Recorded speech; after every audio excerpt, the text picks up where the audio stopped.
European policy making aims to be strategic. So the meaning of the word is that we focus on creating desirable outcomes. What I'm saying here already, I mean, you're all researchers, you all have a university degree, you understand that very well, but if you map that on policy making, it's not obvious. That means also that the plans we are putting behind those strategy contain a series of actions which hopefully bring us in a coherent way from where we are to this desired outcome. Now, when I talk about that, I think you realize there's maybe some systemic approach.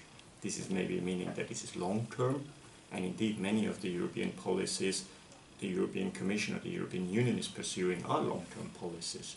Just parenthesis, give you an example right now. People back home in Brussels are thinking about the policy priorities for the period 21-27. Imagine, 27 is almost 10 years away from today, but they really try to see sort of what are desirable outcomes we want to have by that time frame. How can we formulate them? What would then be the path getting to this? Already today, when I talk about the digital single market, this is already a 5-year strategy. You see this long-term thinking and putting things in place. When I talk about digital single market, I mean a series of actions which systematically create these safeguards or guardrails for industry, for citizens, for Europeans, of how this future society and economy, this future digital society and digital economy should be functioning. So this is the first thing that I wanted to pass to you, this sort of systematic thinking people have been putting behind. And don't be mistaken, this is not what I have done or the European Commission has done. We are sort of the executive arm to make that happen. But this has been built mostly by experts. So, but that's another point I will come to later. So what we have done for this period, 2014 and 19, we've created a package of, depends how you count, 40 to 50 actions, which in a kind of coherent fashion push this digitization of society and economy forward in a way the European, I have to be sort of, now I'm looking for the right words, I think how Europeans would like us to push it forward. I mean, I will come to a value conversation. But the next one is that policy making in the European Union is a precise process. And with all respect for how this country functions, when I arrived to Washington DC, or when I started in looking how Congress functions, I was not exactly spotting very quickly such a precise process. Of course there is a process, and this is not a criticism. But what people also need to realize that the European policy-making process is very refined, is actually very long, and therefore I'm ready to admit, say, slow, because there are many steps in there, most of them are sequential, so there's no hope in hell you could even produce a regulation in less than 2 years or something like that. Even if everybody would agree today, it wouldn't be possible, because there are many steps in there which are partially safeguard steps. You know, if people agree, it may not necessarily be a good agreement, so we need to check what is the impact on innovation, what is the impact of that regulation on the environment. So there are many elements to be brought into how a policy is formulated and then finally enacted. And that's a fairly elaborate process. It's obviously available, obviously, and we are pursuing that in each and every policy we are doing. So this is not an exceptional thing, it's just run-of-the-mill, this is the way that the things are operating. This is also catering for the long-term vision we are having. The third one is about values.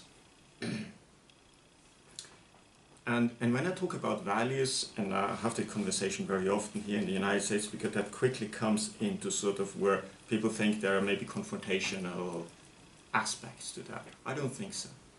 I don't think so at all.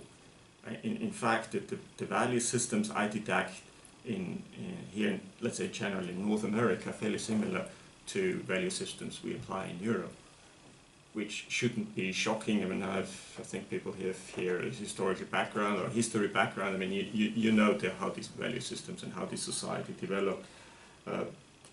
What I see here more is, or what I see here more in the United States, is how the values are then applied in a practical process. I think everybody here in this room, for instance, enjoys privacy in the wider form, but also privacy online.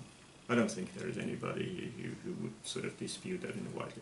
But then the question is how this is going to be expressed in the policy, and how is this going to be enacted in a regime which then can be applied by industry. When I talk about values, European values, and they may slightly differ from country to country, but there is an overarching European value system, which is the Charter of Fundamental Rights of the European Union. What is interesting, the latest version is from 2012. And I come to this other element. The European Union is not a country. It's a project. It's a dynamic thing. Actually, people think it's a very static. It is not at all. It keeps on moving. Remember all these accession countries. Now we have the first time the Brexit case, so people come and go kind of thing. There's a lot of flexibility on how this is set up as an organization. We have evolved a lot. So also in this Charter of Fundamental Rights, you will find sometimes fairly new elements in there. And one of the new elements is, and I know privacy is going to be one part of the conversation we have, is that Article 8 saying that the privacy, that the citizens or the persons have the right for the privacy of their personal data. And that right is absolute. That right is not relative. It's absolute. That doesn't. It applies for everybody all the time. So there's no exceptions to this. So there is a value system in place which is very well codified now. We see it in the Charter. It is, personally, I really believe, sort of very similar. In fact, if you look at the Constitution in the US evolved over the 200 years, there have been amendments all the time up until probably that was a few years back was an amendment. So the things are not so different at the end of the day. Now, ladies and gentlemen, what I think we have achieved over the last few years is that making digital a priority in the policy making, and actually it's the number 2 priority of the current Commission, which is right after jobs and growth, which probably is going to be always the first priority of any government anywhere worldwide. It was the digital one. Other priorities, for instance, were the common currency. The euro was another priority, or an environment was another priority. But number 2 was digital. It allowed us to do all that work, and it has put in place, or within the next, let's say, 6 to 18 months, will put in place a lot more rules on how we think that digital society and digital economy should be functioning. And I'm now sort of saying, not necessarily without sort of being proud a bit about it, is I think Europe has developed a leading role in digital policy setting.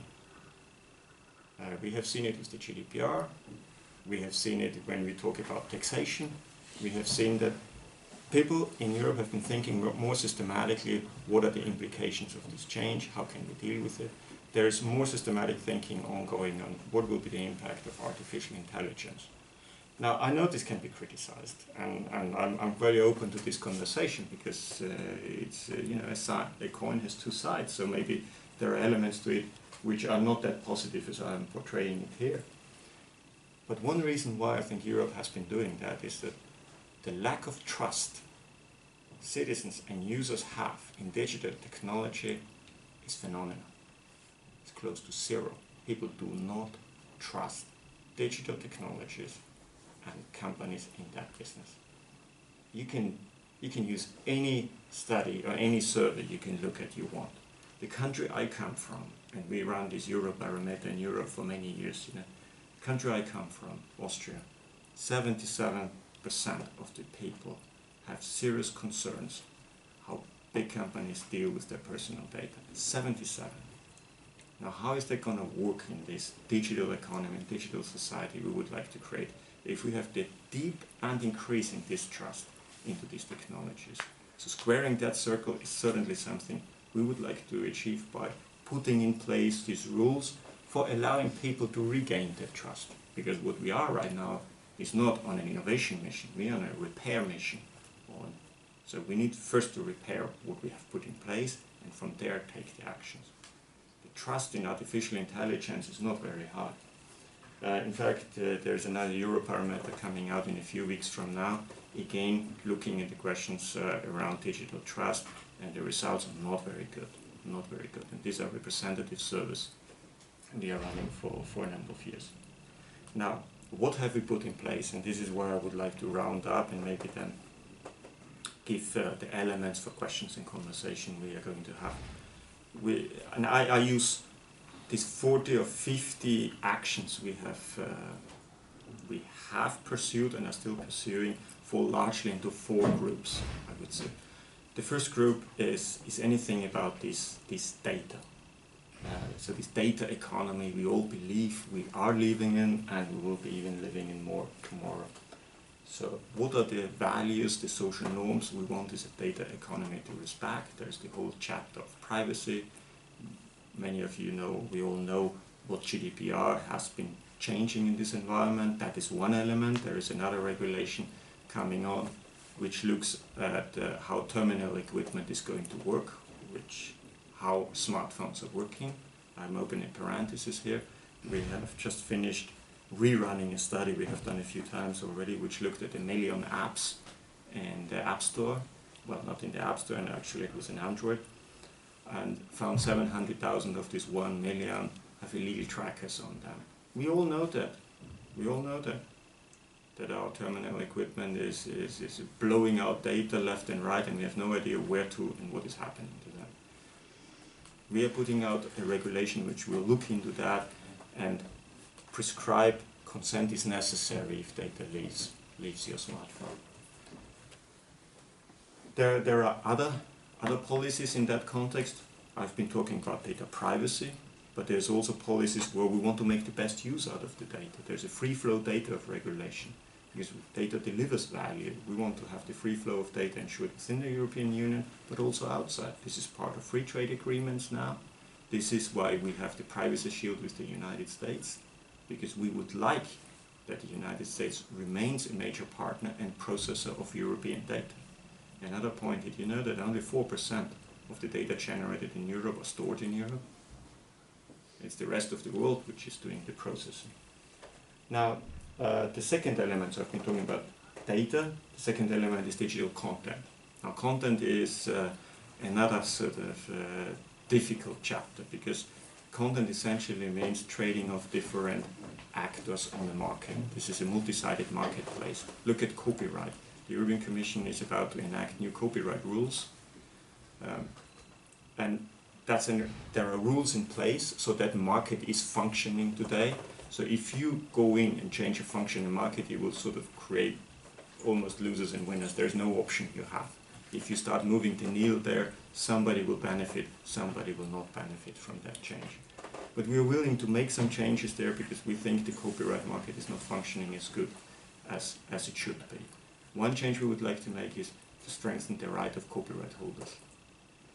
This has to do also, and I'm bringing that now as an argument, this has to do also with that those who create content are not always rewarded or remunerated for the work they are doing. And if you look at what this means, for instance, in the press and in the news and in the media sector, we believe we need a stronger media and press sector in Europe, perhaps across the world, but we are only worried about Europe. So in order, because the press is one of these pillars which will safeguard in the long run the democratic processes we have in Europe and the democracies.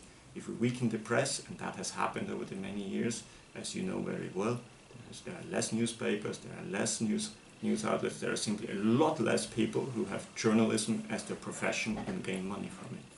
So copyright will help. We have also put in place other mechanisms to strengthen media literacy. People can consume media and content in a responsible way, and also support those industry producing it. The third one is innovation. We have changed our innovation model a little bit. We just had a conversation before this event where we move into major outcomes we would like to see in terms of innovation. This is, for instance, in high-performance computing. There's a major initiative, a multi-billion euro initiative, several years initiative on procuring high-performance computing, which will trigger all the research necessary to develop those chipsets which are not there today, to develop the software and the technologies upon which those high-performance computing will actually operate. So we want to move in that direction. Just a few weeks ago, a quantum flagship has started. So quantum technology, we think it's the right time to move from research into actual products, and this is where we come in, start networking with the member states and put in place a broad initiative on quantum technologies. I could go on a little bit, but another one I would like to mention is artificial intelligence, because that I think is, at least in Washington, there's no day where there's not a workshop on artificial intelligence, probably the same here. But this is also something where we would like to strengthen with investment and coordination, which will unlock, and the latest figure I've seen in the press releases, unlock 20 billion euro up until 2020, to make sure that we are moving artificial intelligence in a way that people will be able to accept it, use it, and we gain the benefits for society and economy from this. The fourth one, I'm not spending much time on it, is cyber security. I think here Europe was pretty much driven by events. I think Europe has not yet in place a strong cybersecurity strategy and policy we think is necessary. We're moving in this direction. There's a lot we learn from other countries. There are also different, I mean, that's a very political environment, but we are working there to strengthen the capacity of member states, strengthen the capacity of the European Union, how do private sector actors connect into national cybersecurity strategies, because industry has a lot of data and a lot of capacity to move there. So this is something we are working a lot as well. I'm coming to the end, and I'm wondering whether I should spend more time on artificial intelligence or not, or whether this was one of the questions you have had. I would be tempted to skip it and rather risk that you would ask questions on what do you mean, what values we can talk about. So at this stage, I would like just to finish off saying, you know, there were these four elements which I spoke about. These were the values, and then the long-term perspective we have on policy making, but then also applying it to a series of these four chapters of many actions we have been pursuing in the digital space.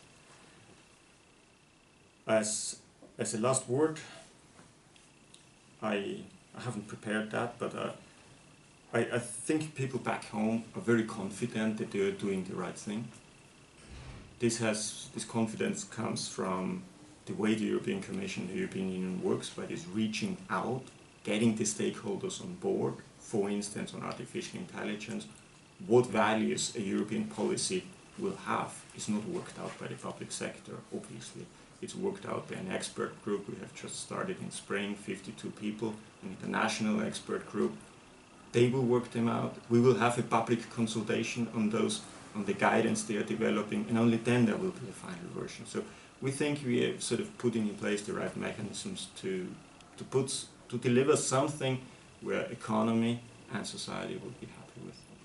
And I would be happy if we could continue the conversation on some of the points I brought up, or any other if you wish. So thank you.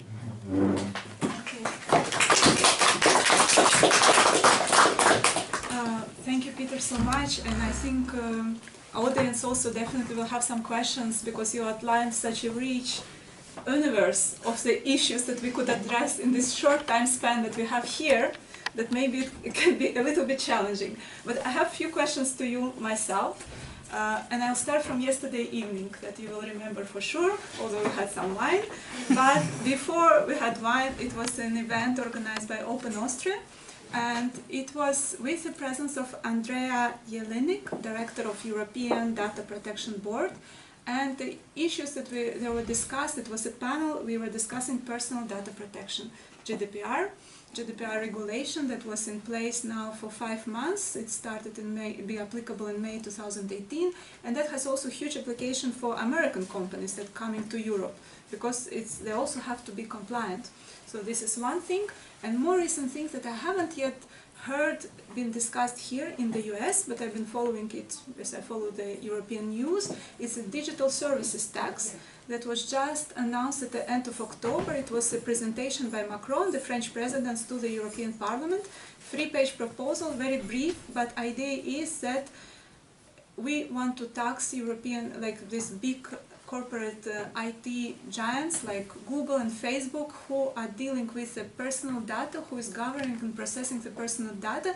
Basically they have to pay for that, just to having this data. So, and this proposal is not, how to say, proposal that also have a quite opposition also at European level. Not all the countries agree with that, and especially from Scandinavian countries it has been voiced strong opposition. So it's really very early to say in which way it will just going to move forward.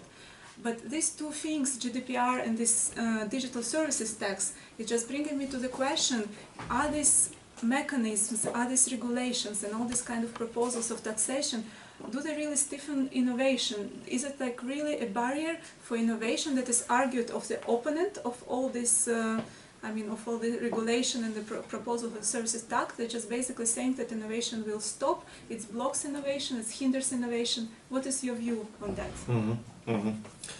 On personal data protection, you know, there have been rules in place since 1995. In fact, the GDPR did not update the rules, it updated the regime of all these rules. So there's one set of rules, so one continent, one law. There's a different enforcement regime, which is probably a big change because enforcement can become very costly for companies violating repeatedly those rules. But I have to come back. At the end of the day, you know, data privacy is a basic value we have enshrined. It's not open for conversation whether we should have it or not. It is a value. Europe has said we need to have that, and therefore the GDPR is an implementation of that value. So it's whether it stifles innovation or not is the question of, does it apply to everybody? Yes, it does. It creates a level playing field. Nobody can escape. So in that sense, it doesn't give an advantage to somebody who will not have to apply. Everybody has to apply GDPR. There are exceptions for small companies. I mean, the plumber down the road is much less concerned with the GDPR than maybe a startup doing a data-intensive business or pursuing a data-intensive business model. That's yet another thing. So there is a bit of a notion of risk-based in there, but it's an absolute right. We need to have that, and we don't think it's stifling innovation. For instance, we see that the GDPR is asking for consent. Right now, consent is probably the most pursued way of getting your agreement. That's not very efficient, consent. Not at all. I mean, you have to read and click, and then sometimes you're given a long list of, do I want all these cookies? Most of them you don't understand anyway, so it's very inefficient how this works. Technology can do great work in helping us there. If I could have an AI, my personal AI, which I train, which then takes care about my data privacy online, I would love that. And there are companies pursuing that.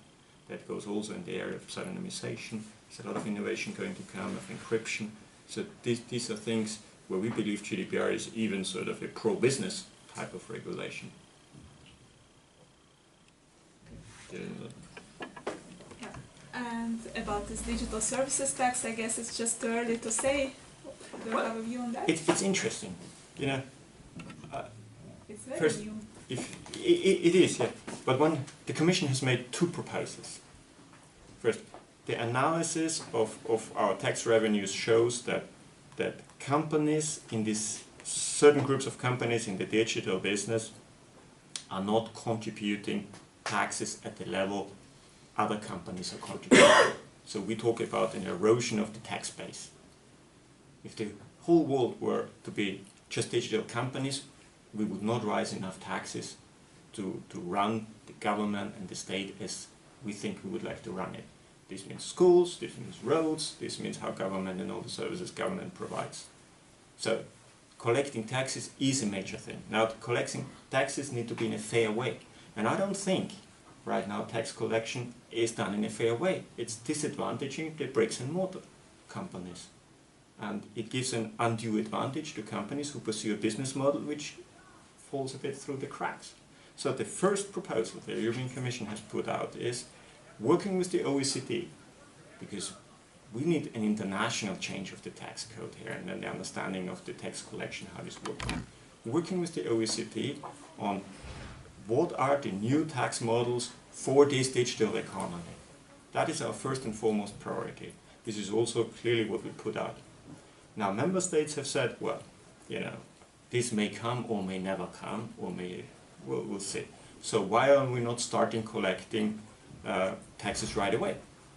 With a very simple scheme, tax revenues. You know, 3% of revenues, very easy to calculate, just send me the money. Now the European Commission then has made as well a proposal saying, well, we may consider an interim tax. Because if OECD, and if we are not on an international stage, agreeing in a reasonable time frame, what should be the solution? So this interim tax is an incentive to find a long-term solution. Whether it will come or not, I wouldn't know, but I agree with you, there are many member states and it needs a unanimity of 28 to decide about that, and many member states say, well, this is not a super smart way. Taxing revenue, we all know, is not exactly a super smart way. We all believe taxing should be on income based.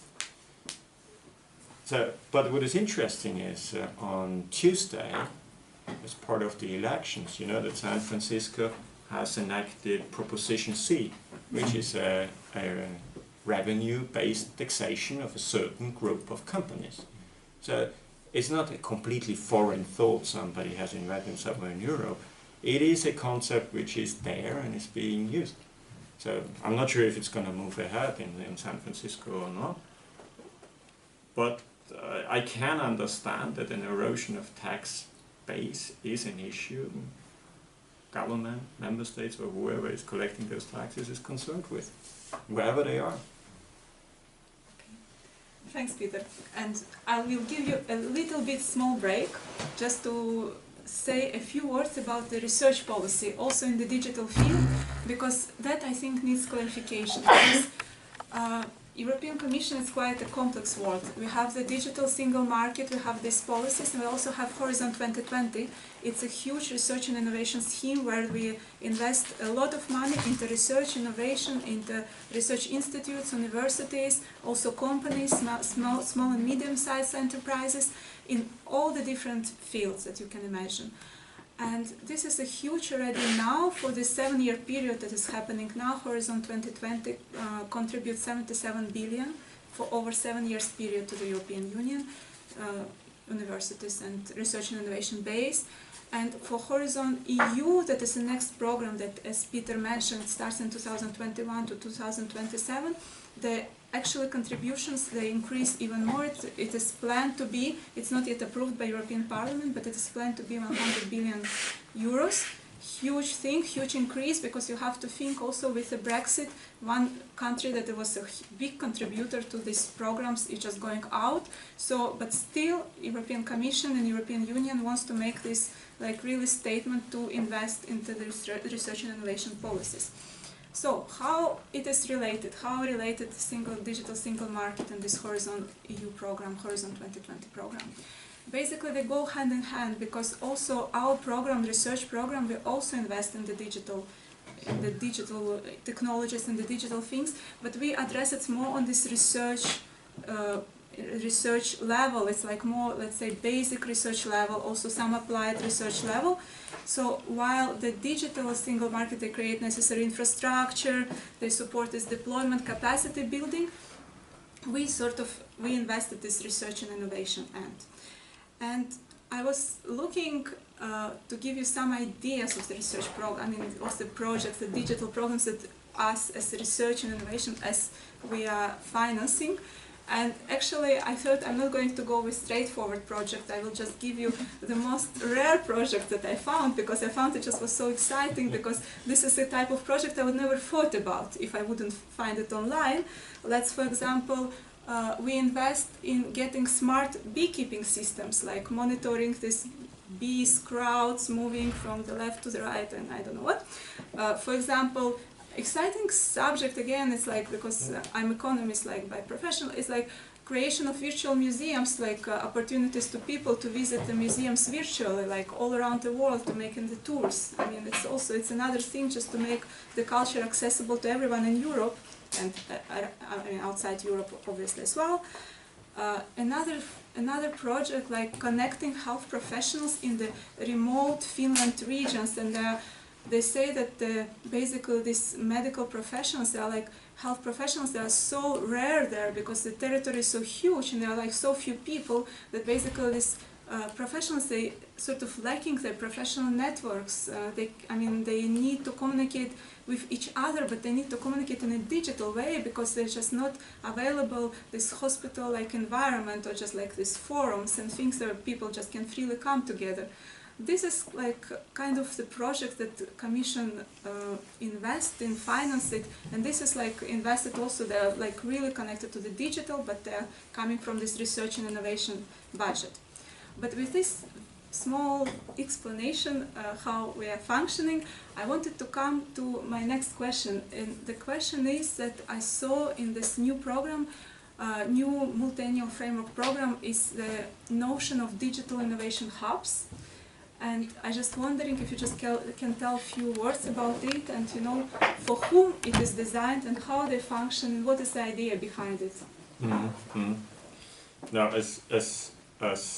I'm talking here now at a university. Now, there are a few places where digitization is obvious. I mean, it is here, it is in all the high-tech industries, but there are plenty of places this digitization is not happening. And it's not going to arrive if we are not going to be proactive there. If you talk, again, I come from Austria, if you talk about remote mountain villages and how they do the forestry business there, we would like to bring digitization to forestry, or all the agriculture. And agriculture is happening a lot these days already. So we have started building it. Right now there are 100 innovation hubs across Europe, which really bring this digitization to the people. How is it in the construction sites? Are they becoming more efficient how to build a building? It's not entirely clear to me. And it's not so obvious that how you bring digitization to those sectors which are maybe not the first ones you think about when you talk about high tech. But they are out there, they're in the countryside. This has also to do with equality, cohesion of the country, because as we have a lot of support programs which particularly focus on the rural areas. And there's no reason why they should not be high tech. Europe has learned also these lessons of the rust belts and the coal mines closing and all of that.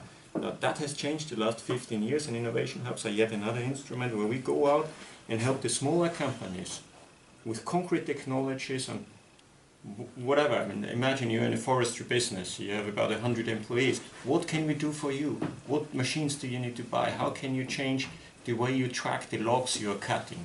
You cut different trees. Are they get RFID straight when you cut them? When are you selling them? Are you selling them when you cut them, or are you selling them 3 weeks later when you have moved them to another place? So this is profound implications on how companies are operating. And this is what we are doing with these innovation hubs. They dispense a multitude of technologies to the many of these, most of them are small companies across Europe in areas you probably wouldn't go on holiday, but they are there. There are a lot of people working there, and that's important to us that we do not leave those areas behind. And one more thing that I forgot to mention, it's just like also to explain you the difference between Horizon 2020 and Horizon EU, and what a new thing that we are trying to implement, because basically we are saying that digital is everywhere, so we cannot continue fund digital project, digital research and innovation project just in the way as we did it now, just like really having like this dedicated strain for funding for these ICT projects. So now we want to integrate this digital into everything what we are doing, and because we want to fund on missions, we want to create the missions that also it's not going to be us who will propose the missions, it will be public consultation, it will be mission board, experts from the national, from the national and international experts proposing these missions that are ambitious, they're going to be communicated to the public, and these missions like cure the cancer, for example, it means that they will connect I mean, a lot of interdisciplinary industries, and also, of course, digital. In every single one of missions, there will be digital part and the digital projects that also would contribute to this mission. So this is like, I think, I need to mention this is like a difference between what this current program is doing and what the next program is going to do. I'm coming to my last question. It's and then actually, you have to ask the and question. then you have to ask. Yes, but warning. It's like, I must say, I mean, I'm an EU patriot, but I mean, if it's this rush and this future of digital and the digitalization, sometimes I hear here the views, even we talk about US, we talk about China, and EU is already like sort of acknowledged, like we are like lagging behind, more or less. We are like mentioned sometimes, and sometimes even not, and like, or sometimes we are mentioned in the parentheses, you know, by saying like the free global players on the digital market. So I just wanted to ask your views on the on the future of Europe digital policy, but also like in competition and with the US and China. I mean, what is your view? I think there are many ways to look at that question. One of them is there's always this conversation now about the race to AI. I don't think there is a competition on AI, frankly speaking. There's a race. Because a race means you go towards a target and the one first there is the winner. And I assure you, we don't have the same target as China in terms of artificial intelligence. They may race, but that's not the same race we are running. So, and to a certain extent, it's also not the same race as being run here. Europe has cultivated an economy which is extremely diverse. It's building on about 30 million small companies. There are very few, there are about 38,000 large companies, that's it. Very few of them. So it's also sort of a different economic model, you would almost say. And it's important, it's more important to us to keep the 30 million running rather than the 38,000. They can look after themselves, we don't need to worry too much. So it's also this focus we put in there. Another element, another perspective to look at that is, if you look at numbers, the GDP across Europe, the average GDP is fairly high. It is comparable. It's not exactly as high as here in the United States. Now one has to factor in all sorts of other elements, and I'm sure you can tweak the numbers as the way you want them. But all over Europe, there are fairly high GDP and fairly prosperous society. So it cannot be that we are completely doing things wrong. So that I don't buy. Europe is strong on lots of niche players. That's always something we've been playing on a lot. I mean, you know that probably when you look around, all these kind of products you probably don't pay attention to. A lot of them, they come from Europe. They are niche. You may not have many of them, but they are very profitable businesses. Just saying one, you know, fire engines, fire trucks. I mean, there are 2 European companies to supply them to the rest of the world. It's not a big business, I know. But fire engines at airports are important. So you've got to have them.